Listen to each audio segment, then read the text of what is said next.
होती है प्रभु। ये तो मंदराचल पर्वत की कराहट है। भला इन्हें क्या पीड़ा है जो ये करा रहे हैं? ये तो वहां चलकर ही पूछना होगा। नारायण नारायण। ये कष्ट और नहीं सहा जाता। कुछ उपाय करे, कुछ उपाय। नारायण नारायण।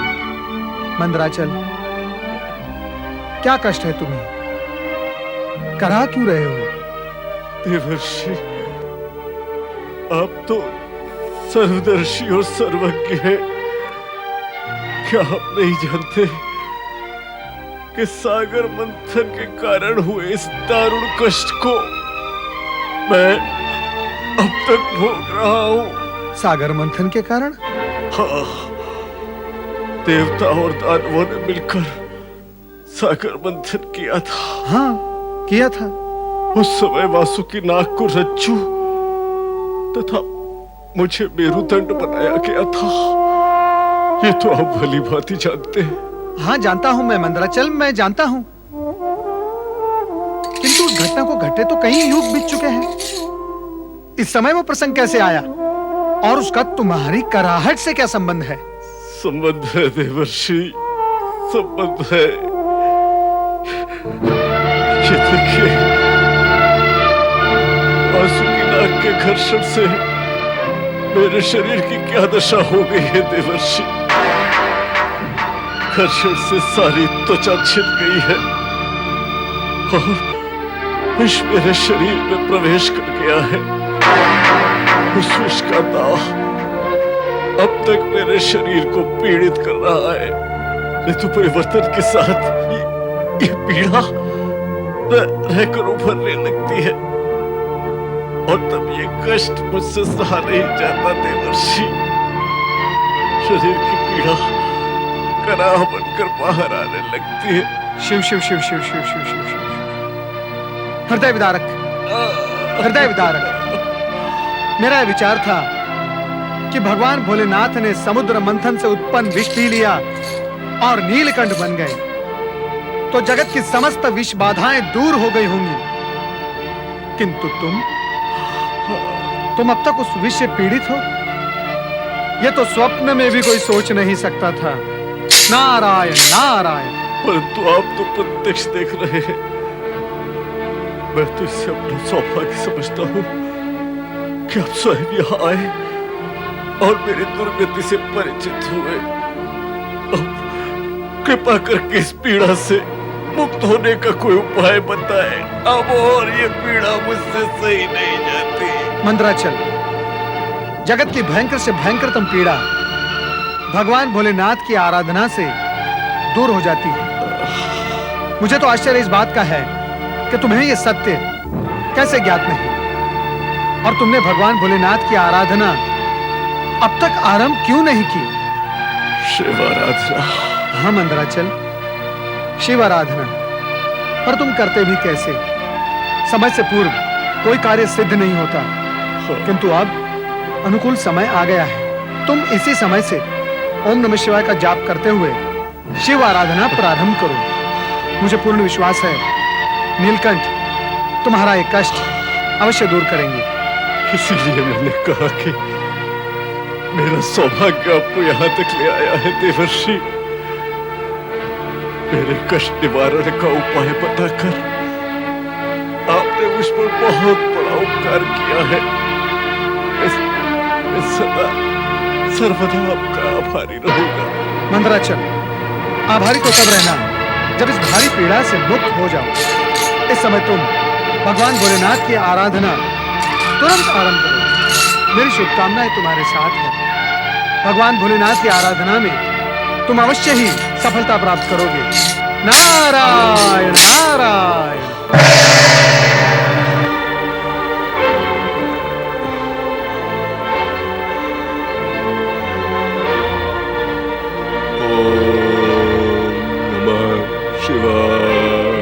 मंदराचल कष्ट और पीड़ा मुक्त होने के लिए भोलेनाथ का नाम स्मरण करने लगा। पीड़ा मुक्ति का प्रयत्न प्राणी के लिए स्वाभाविक है। मंदराचल का उद्देश्य भी केवल पीड़ा मुक्ति ही था। किंतु इस जगत में कुछ प्राणी ऐसे भी होते हैं जो दिव्य अथवा अलौकिक शक्तियों की साधना जगत को पीड़ित करने के लिए ही करते हैं, किंतु स्वार्थपूर्ण साधना का परिणाम अंत में मंगलमय नहीं होता। शुंभ निशुंभ दैत्य भी ऐसे ही साधना में रत थे, जिसका उद्देश्य शुभ और पवित्र नहीं था। ओम ब्रह्मणे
आप और आपके देवगण शुंभ निशुंभ को तपस्या करते हुए देखकर इतने भयभीत क्यों हो रहे हैं? देवर्षि, देवर्षि देख रहे हैं आप और समझ भी रहे होंगे ये बात, फिर भी प्रश्न कर रहे हैं आप। नारायण नारायण।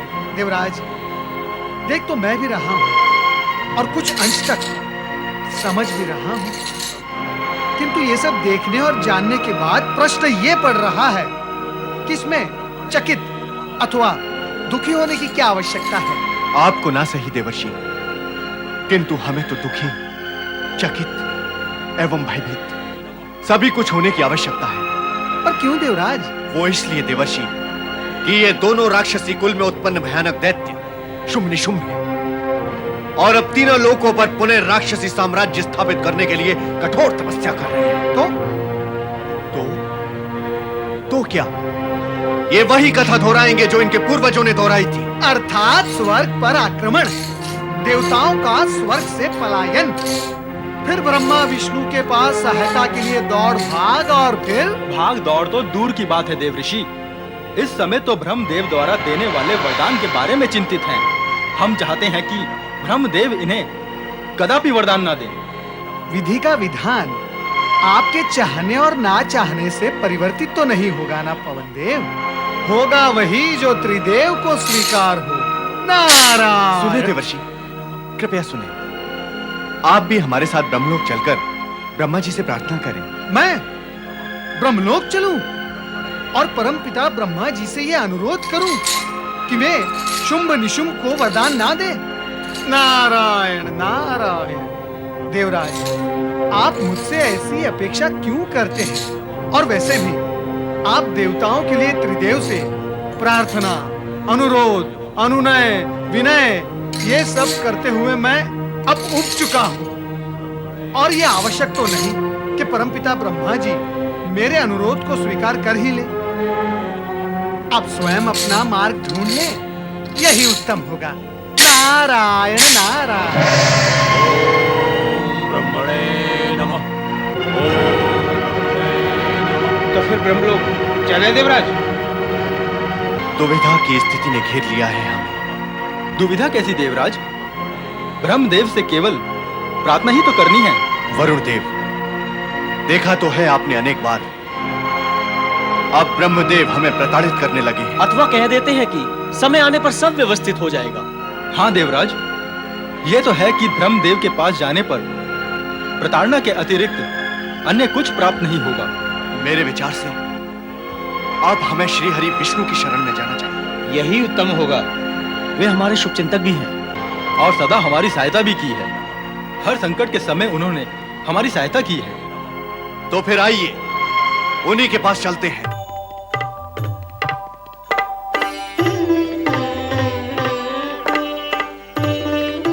नारायण नारायण।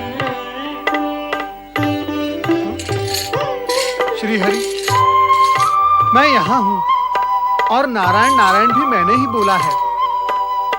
माता लक्ष्मी तो सदा आपके पास होती हैं। उन्हें आपका नाम लेकर आपको पुकारने की कोई आवश्यकता नहीं होती।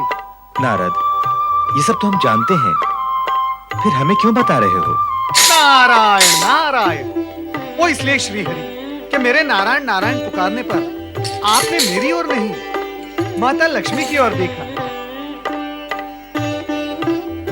नारी स्वर और पुरुष स्वर के अंतर का ज्ञान है हमें नारद। इतना तो मैं भी समझता हूँ श्रीहरि, फिर आप मुझे क्यों बता रहे हैं? नारायण नारायण। इसलिए बता रहा हूँ कि तुम्हारी पुकार सुनकर मुझे तुम्हारे आने का ज्ञान हो गया था, किंतु मैं देवी लक्ष्मी का श्रीमुख देखने के पश्चात ही तुम्हारी ओर देखना चाहता था। ऐसा क्यों प्रभु? कहते हैं कि देवी लक्ष्मी का श्रीमुख देखने के पश्चात शुभ समाचार ही प्राप्त होते हैं। कहो, क्या समाचार लाए हो? आज मैं समाचार नहीं, प्रश्न लेकर आया हूँ। नारद, तुम जब भी आते हो प्रश्न और समस्या ही लेकर आते हो, कभी शुभ समाचार तो लाते नहीं। शुभ समाचार? नारायण नारायण। श्री हरि, जहां पर माता लक्ष्मी का वास हो, जहां शुभ ही शुभ हो, वहां शुभ समाचार आते नहीं, वहां से जाते हैं। नारद, तुम तो विश्लेषण और विवेचना के चक्कर में पड़ गए। पूछो, क्या प्रश्न है तुम्हारा? प्रश्न एक तो है नहीं, अनेक है। सोचता हूं किस विषय से प्रारंभ करूं। अब आप ही बताएं कि मैं पहले कौन सा विषय पूछूं। मंदराचल के विषय में, शुंभ निशुंभ के विषय में, अथवा भयभीत चिंतित देवताओं के विषय में? नारद, ये तीनों ही प्रश्न एक दूसरे से जुड़े हुए हैं। एक प्रश्न करोगे तो तीनों का उत्तर प्राप्त हो जाएगा, किंतु आज हम किसी भी प्रश्न का उत्तर नहीं देंगे और न ही कोई भविष्यवाणी करेंगे, केवल संकेत मात्र ही देंगे। ऐसा क्यों प्रभु? ऐसा इसलिए नारद कि भविष्यवाणी करने से भविष्य की घटनाओं के बाद या तो भयभीत हो जाते हैं या फिर निश्चिंत, और प्रभु को ये दोनों ही इष्ट नहीं है। इसलिए केवल संकेत से ही संतुष्ट हो जाओ। केवल संकेत से ही? चिंता का कारण क्या है नारद? तुम्हें संकेत भी मिल जाए तो तुम खलियान से खेत तक पहुंच ही जाते हो। सुनो नारद, संकेत सुनो। महादेव शीघ्र ही मंदराचल की पुकार सुनकर उसके कष्टों का अंत करेंगे, पर ब्रह्मदेव भी शुंभ निशुंभ को वरदान अवश्य देंगे, परंतु वरदान प्राप्ति से पूर्व शुंभ निशुंभ को कठोर तप करना होगा। अब शेष विषय रह जाता है देवताओं के भय और कष्ट का अंत करना। तो सुनो नारद, जैसा ब्रह्मदेव का शुंभ निशुंभ को वरदान देना निश्चित है, तो ये भी निश्चित ही समझो कि पालनहार श्री हरि विष्णु की जय हो, माता महालक्ष्मी की जय हो। पधारिए देवराज, आप ही के विषय में चर्चा हो रही थी। माते, जो लोग अत्यंत सुखी होते हैं उनकी चर्चा होती है, अथवा जो लोग अत्यंत दुखी होते हैं उनकी चर्चा होती है। देवराज, आपके उद्गार से आपके दुखी होने का आभास होता है। श्री हरि, जो चिंतित है वो दुखी तो होगा ही। देवराज, मैंने आपकी चिंता की सूचना श्री हरि को दे दी है। अब आप कहें जो कहना है। श्री हरि, देवराज की चिंता का कारण है वो दुष्ट राक्षस शुंभ निशुंभ। प्रभु, ऐसा कुछ उपाय करें कि उन दुष्ट राक्षसों को वरदान ही न प्राप्त हो सके। तभी देवराज और हम चिंता मुक्त हो सकेंगे भगवान। नारद, हमने इस विषय में तुमसे जो कुछ भी कहा है वो सब देवराज को बता दो, जिससे इनकी समस्या का समाधान हो सके। मैं बता दूं? मैं?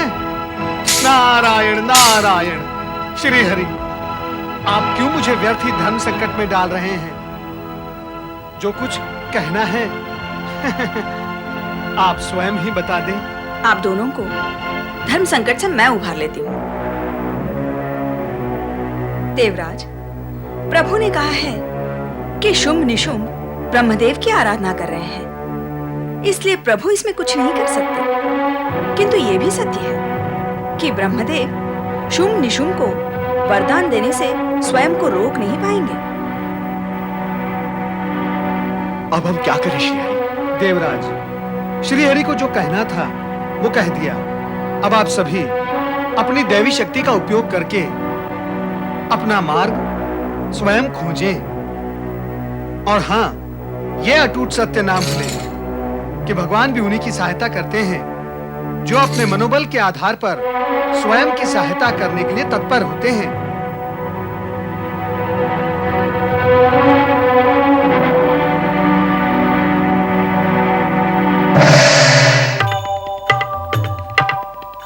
श्रीहरि, मैंने कुछ अनुचित तो नहीं कहा ना? सत्य तो यह है नारद कि आज तुमने और देवी लक्ष्मी ने हमें कठोर शब्दों का प्रयोग करने से बचा लिया। इसलिए तुम दोनों ही हमारे धन्यवाद के पात्र हो। नारायण नारायण श्रीहरि, जिसे आपका धन्यवाद प्राप्त हो। नमः शिवाय। ओम नमः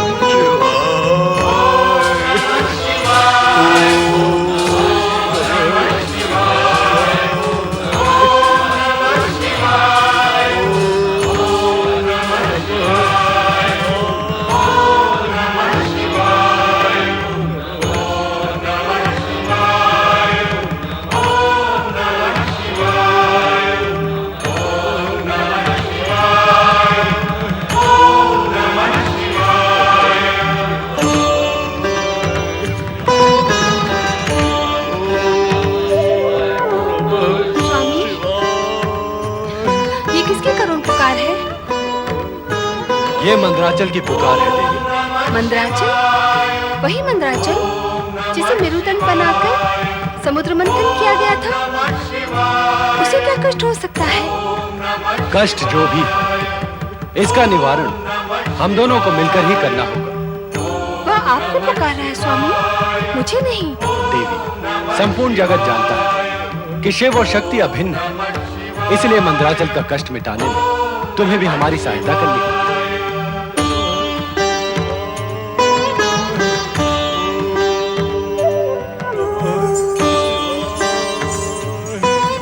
अधिक विलंब न करें प्रभु, तुरंत मंदराचल का कष्ट निवारण करें।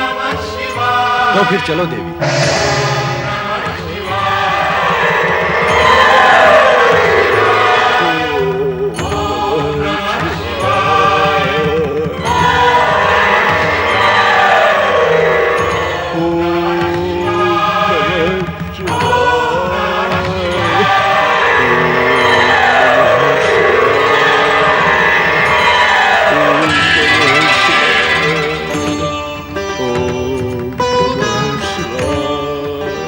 मंदराचल,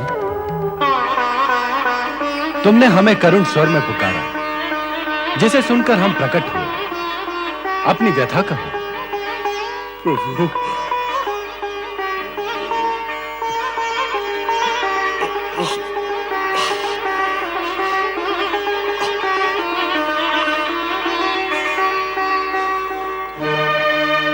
मेरी व्यथा आपसे छुपी नहीं है प्रभु। आप तो जानते ही हैं, मेरे सारे शरीर में भयंकर विष व्याप्त है।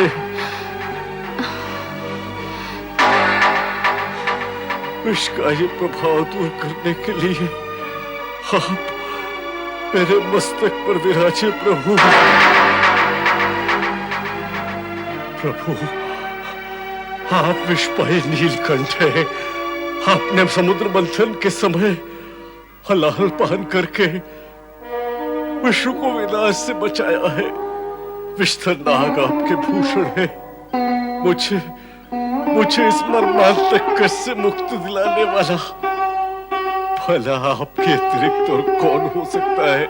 किंतु समुद्र मंथन के पश्चात युगों तक विष दाह को सहते हुए आप अब तक मौन क्यों रहे? सहन शक्ति के अपने दुर्भाग्यपूर्ण गुण के कारण। अर्थात?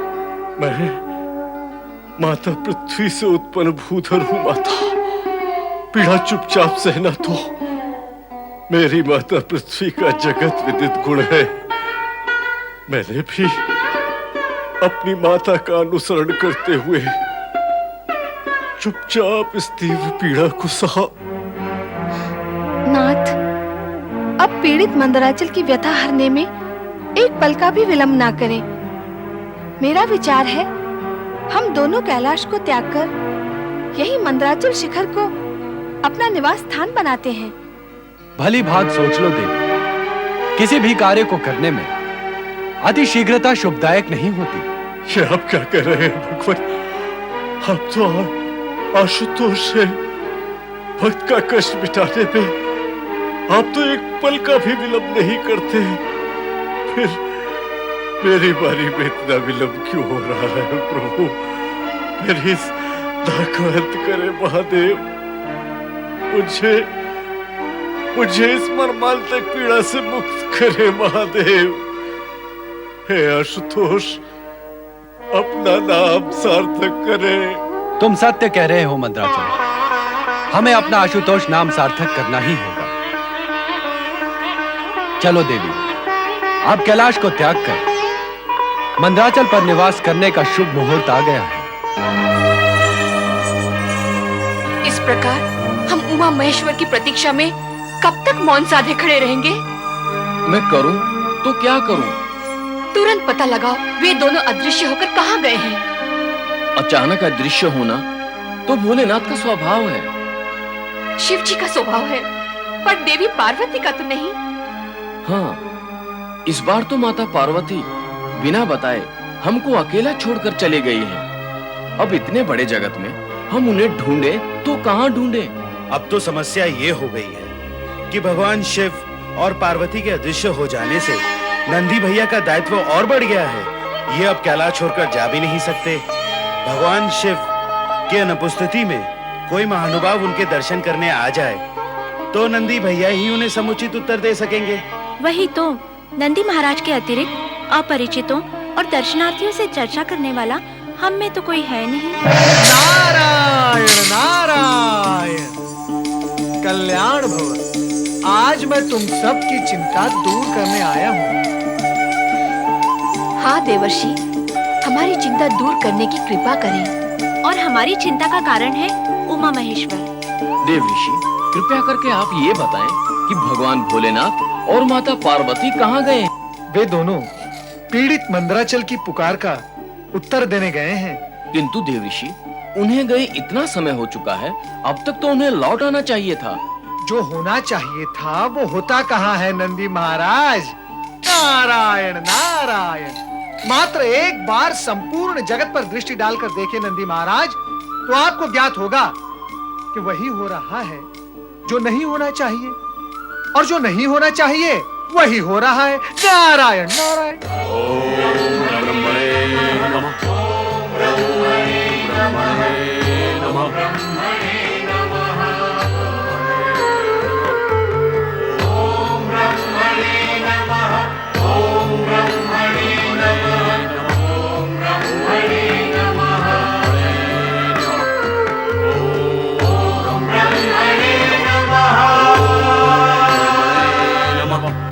सोच विचार हम कब तक करेंगे देवराज? हाँ देवराज, अब सोच विचार का नहीं, कुछ कर डालने का समय है। हाँ देवराज, हमें कुछ करना ही पड़ेगा। भगवान विष्णु ने अपना मार्ग स्वयं खोजने का संकेत दिया है। क्यों? क्या देवऋषि नारद ने अपनी दैवी शक्ति की दुहाई नहीं दी है? हाँ देवराज, हमें अपनी शक्तियों का उपयोग करना ही होगा। हम अपनी शक्तियों का उपयोग इन दुष्टों पर कर सकते हैं, किंतु पासा पलट गया तो क्या होगा? क्या होगा देवराज? कुछ नहीं होगा। जब तक इन दोनों को ब्रह्मदेव का वरदान नहीं मिल जाता, तब तक ये हमारा कुछ भी अहित नहीं कर सकते। और वरदान इन्हें अब तक मिला नहीं है। मिलना भी नहीं चाहिए। अब यदि अवसर हाथ से निकल गया तो हम कुछ नहीं कर पाएंगे। इसलिए आपसे निवेदन है देवराज कि आप हम तीनों को इन राक्षसों पर प्रहार करने की आज्ञा दें। हम तीनों जल, पवन और अग्नि द्वारा इनकी तपस्या भंग कर देंगे, और इतने पर भी ये अपना हट नहीं त्यागें तो अंत में इन पर वज्र प्रहार करें। आप ठीक कह रहे हैं। आप तीनों शुंभ निशुंभ पर प्रहार करें। ओम ब्रह्मणे नमः।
ऐसे साधारण कार्य के लिए निष्ठावान और समर्पित तपस्वियों पर वज्र प्रहार करने से अपना पुण्य क्षीण होता है, अपने शीश पर पाप का भार बढ़ता है। ऐसे अनीतिपूर्ण कार्य करने से आपके वज्र की शक्ति कुंठित हो जाएगी, ऊपर से तपस्वियों के वध का पाप लगेगा और त्रिदेव के कोप का भाजन भी बनना होगा।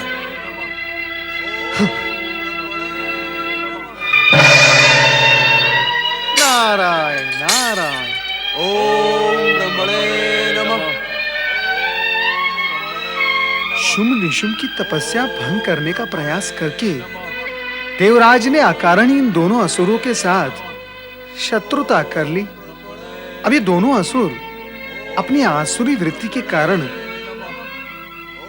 देवताओं से और इस इंद्र से प्रतिशोध लिए बिना चैन से नहीं बैठेंगे। नारायण नारायण। हे नीलकंठ महादेव, हे त्रिलोकीनाथ, इस ससेली पीड़ा से मुझे मुक्त करे भगवान, मुझे मुक्त करे। स्वामी,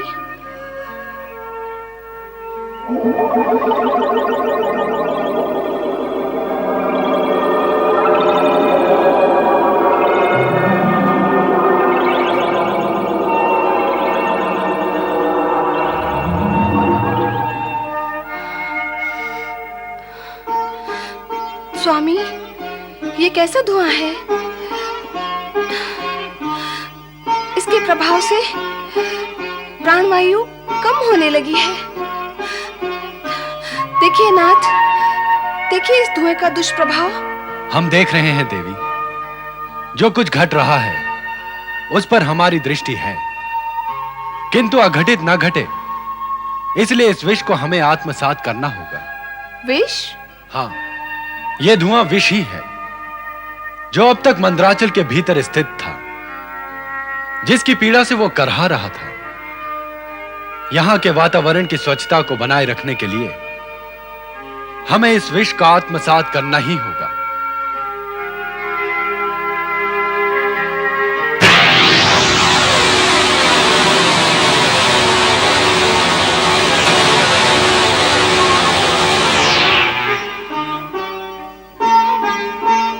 मंदराचल, अब तुम विष मुक्त होकर पीड़ा मुक्त भी हो गए हो। तुम्हारे तन को शांति व शीतलता प्राप्त हो गई है। नीलकंठेश्वर महादेव की जय हो, देवी मां पार्वती की जय हो, हिमालय सुता मां पार्वती की जय हो। हे महेश्वर, आप धन्य हैं, आपकी कृपा से मैं विष मुक्त होकर पीड़ा मुक्त हो गया। प्रभु, मैं आपका सदा सदा आभारी रहूंगा। आपने मेरे तन को शीतलता और शांति प्रदान की देव। मंदराचल, इस जगत में सुख और दुख दोनों की अपनी स्थिति है। कर्मों के कारण सुख अथवा दुख आरंभ होते हैं और इनका अंत भी समय से पूर्व नहीं होता।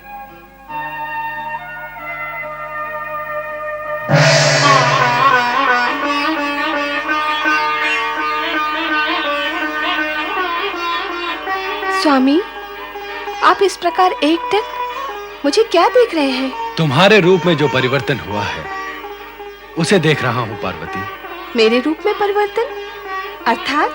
पहले तुम गौरी थी, तुम्हारा वर्ण गौरा था, और अब? तुम्हारे इस परिवर्तित रूप से हमारी दृष्टि हट ही नहीं रही है देवी। अब तुम श्याम वर्णी हो गई हो। मैं श्यामवर्णी? अर्थात मैं काली हो गई? नहीं, नहीं, ये असंभव है। मैं काली नहीं हो सकती। आप मेरे साथ विनोद कर रहे हैं। ऐसा विनोद हम तुम्हारे साथ कैसे कर सकते हैं? किंतु हम यह अवश्य कहना चाहेंगे कि तुम्हारा यह श्याम वर्णी रूप भी कम मनोहारी नहीं है। यदि विश्वास न हो तो स्वच्छ जल के दर्पण में झांक कर देख लो। नहीं, नहीं, नहीं।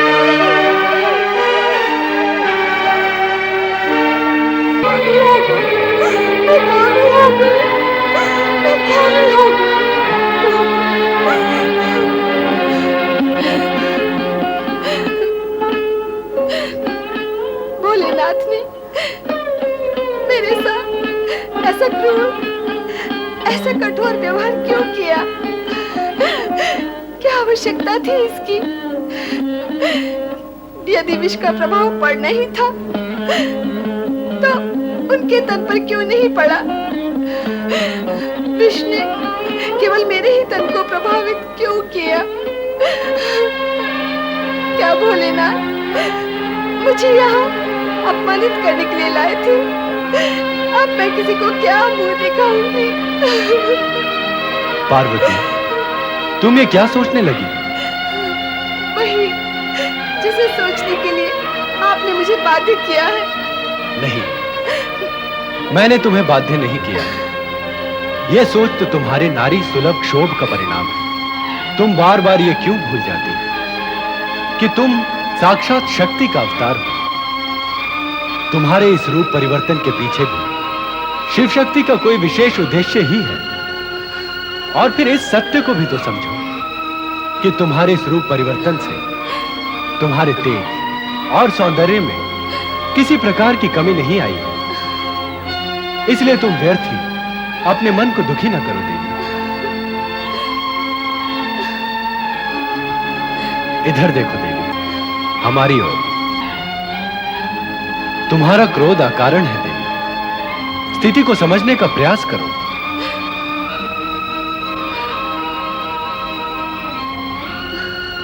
कुछ बोलोगी नहीं?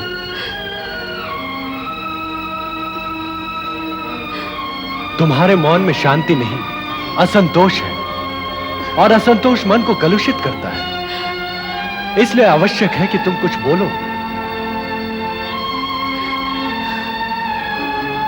जैसी तुम्हारी इच्छा। माता पार्वती का मन असंतुष्ट था, किंतु उनका ये श्याम वर्ण रूप एक नए घटना चक्र का संकेत था। इस सत्य से वे अनभिज्ञ थी। दूसरी ओर जगत की समूची घटनाओं से अनभिज्ञ, पर दृढ़ निश्चय और संकल्प के साथ दैत्य पुत्र शुंभ तथा निशुंभ ब्रह्मदेव को प्रसन्न करने के लिए निरंतर प्रयासरत थे।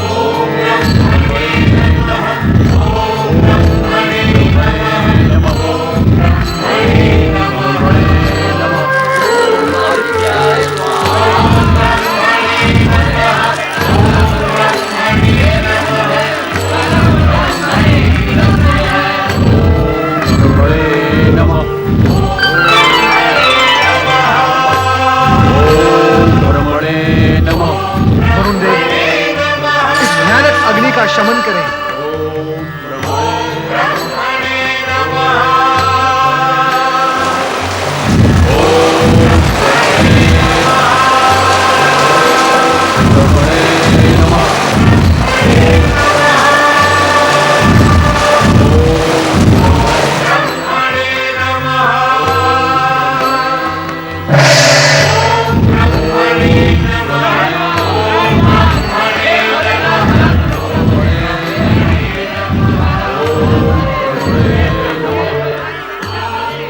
परमपिता ब्रह्मा जी के पास इस हाहाकार की ध्वनि पहुंची नहीं होगी?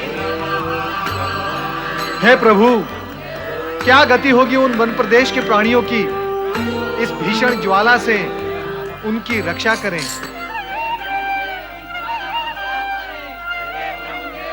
स्वामी, शुंभ निशुंभ की तपस्या उग्रतर होकर चरम सीमा पर पहुंच गई है। उनका तपोबल जागृत हो चुका है।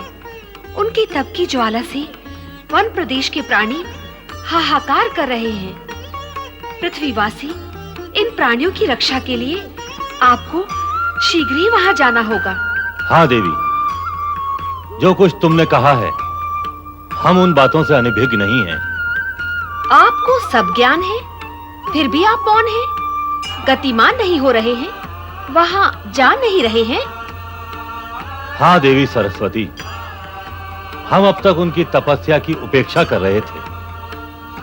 हम जानते हैं कि शुंभ निशुंभ अपने पूर्वज राक्षसों से अधिक बलवान और अधिक बलवान सिद्ध होंगे। देवताओं ने भी तो भूल कर डाली है। कैसी भूल स्वामी? हमारे द्वारा दिए गए परामर्श की अवहेलना करके देवताओं ने जो तपस्यारत राक्षसों पर शक्ति प्रयोग किया है, उसका वे भीषण प्रतिशोध लेंगे। अब उनके अत्याचारों से उत्पन्न हाहाकार और अधिक भयावह होगा। बस इसी के उपाय के लिए मैं चिंता में डूबा हूं देवी। आप चिंता में डूबे रहेंगे तो पृथ्वीवासियों को अकारण कष्ट भोगने पड़ेंगे। नहीं देवी, हमें पृथ्वीवासियों की उनके कष्टों से रक्षा करनी ही होगी। इस समय तो शुम्भ निशुम्भ को मनचाहा वरदान देकर हमें उनकी तप की ज्वाला को शांत करना होगा। ओम ब्रह्मणे नमः। ओम ब्रह्मणे नमः। ओम ब्रह्मणे नमः। ओम ब्रह्मणे नमः। ओम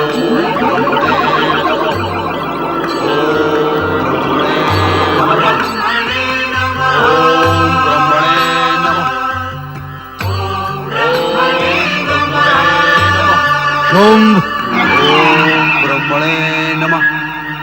ओम ब्रह्मणे नमः। ओम निशुम्भ। ब्रह्मणे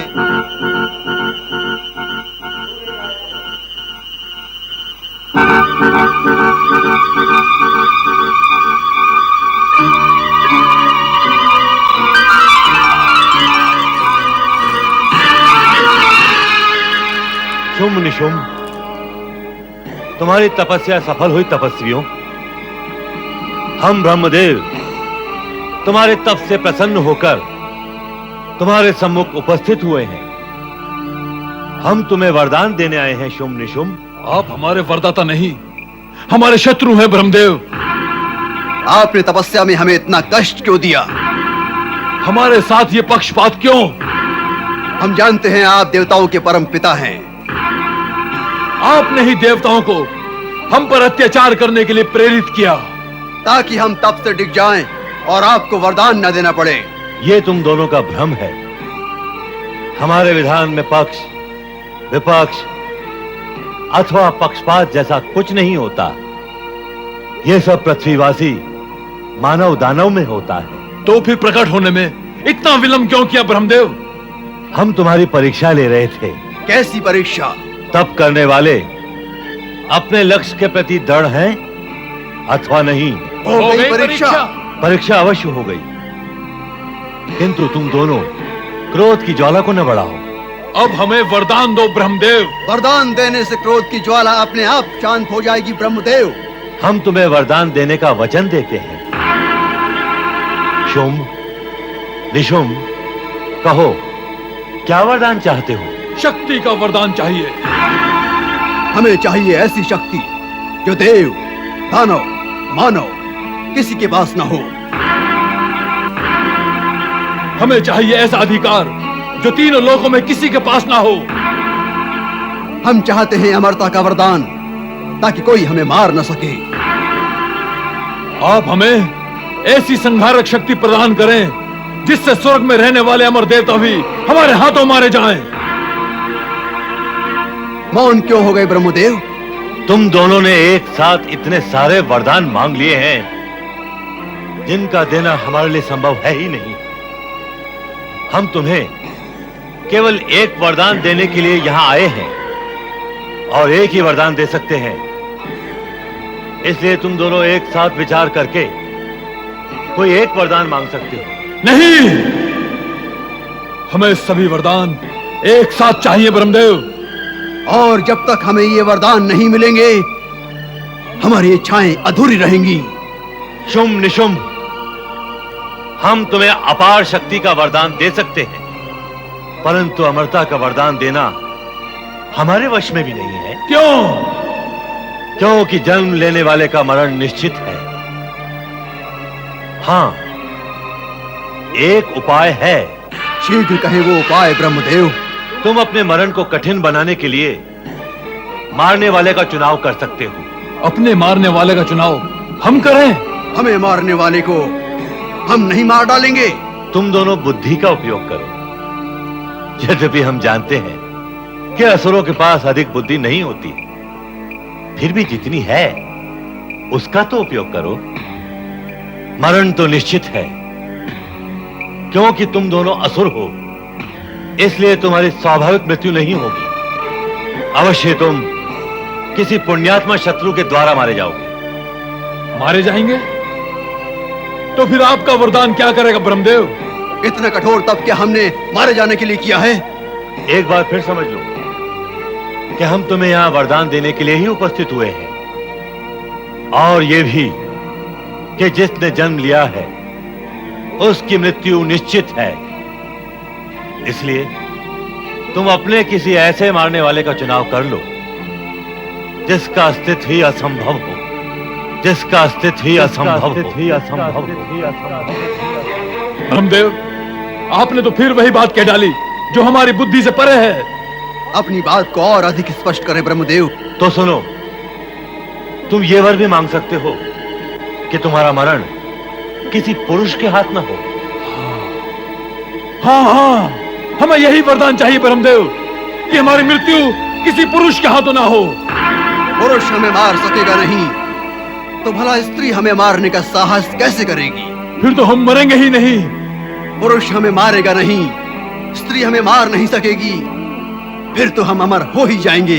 हाँ, भली भांति सोच विचार कर लो, स्त्री की शक्ति भी कम नहीं होती।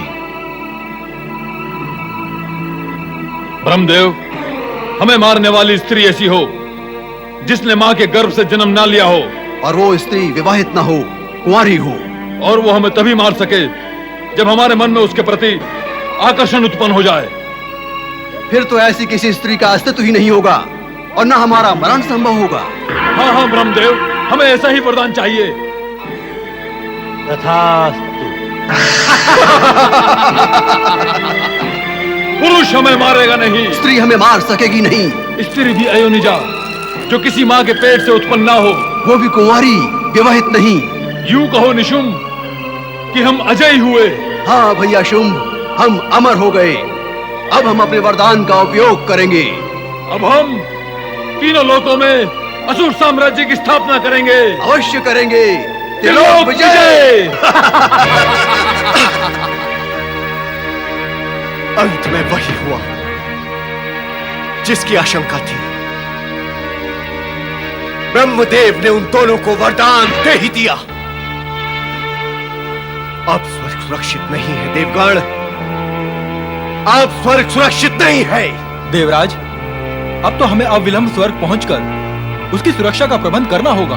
वो तो हम करेंगे ही वरुण देव, किंतु चिंता का विषय ये है कि ये वरदान पाकर इन दुष्ट राक्षसों की शक्ति और अधिक बढ़ गई है। ऐसी स्थिति में स्वर्ग की सुरक्षा का प्रबंध करने पर भी क्या हम उसे सुरक्षित रख सकेंगे? नहीं वरुण देव, बहुत कठिन है, बहुत कठिन है। मनोबल दृढ़ हो तो सब कुछ सरल दिखाई देने लगता है, और जब मनोबल ही टूट गया हो तो सरल भी कठिन दिखाई देने लगता है। और दुर्बल मन वाले प्राणी संघर्ष करने से पूर्व ही अपनी पराजय स्वीकार कर लेते हैं। किंतु आप ऐसा क्यों कर रहे हैं? किंतु देवर्षि आप, किंतु दुर्बलता का प्रतीक है देवराज। ये सत्य ना भूलें कि साहस सदा शक्ति के आगे आगे चलता है। साहस यदि प्राणी का साथ छोड़ दे तो फिर शक्ति भी वहां नहीं ठहरती। देवराज, साहसहीन प्राणी शक्ति को प्रिय होता ही नहीं। फिर तो शक्ति भी प्राणी का साथ छोड़कर साहस के साथ दूर निकल जाती है। नारायण नारायण। आपकी बातें सुनने में बहुत अच्छी लगती है देवर्षि, पर व्यावहारिक रूप में इनका क्या महत्व है? जो सजग और सचेत है उनके लिए निस्संदेह इन बातों का महत्व है। अब यदि आपके लिए शक्ति और साहस के संबंधों का महत्व है ही नहीं, तो फिर यही माना जाएगा कि आप सजग और सचेत नहीं हैं। नारायण नारायण। देवर्षि, हम पहले से ही इतने अधिक पीड़ित हैं। आप अपने ये व्यंग बाण चलाकर हमारी पीड़ा को क्यों बढ़ा रहे हैं? नहीं देवराज नहीं, नारद कभी किसी की पीड़ा नहीं बढ़ाता। और फिर नारद ही क्यों, कोई भी किसी को पीड़ित नहीं कर सकता जब तक प्राणी स्वयं पीड़ित होने के लिए तैयार ना हो। सत्य तो यही है देवराज कि प्राणी की दुर्बलता ही उसकी पीड़ा को पाल पोसकर उसका आकार प्रकार बढ़ाती है। वैसे मैं तो आपको केवल मार्गदर्शन और परामर्श देने का इच्छुक हूं। हमें आपसे यही अपेक्षा थी देवर्षि। बताइए बताइए हमारे लिए क्या परामर्श है? इस समय मैं केवल इतना कह सकता हूं कि आप साहस का साथ ना छोड़ें और सहायता के लिए ब्रह्मा विष्णु के पास भागे भागे न जाएं। देवर्षि परामर्श देकर चलेंगे, किंतु हमारी समस्या का समाधान तो हुआ ही नहीं। हे भोलेनाथ, समझ में नहीं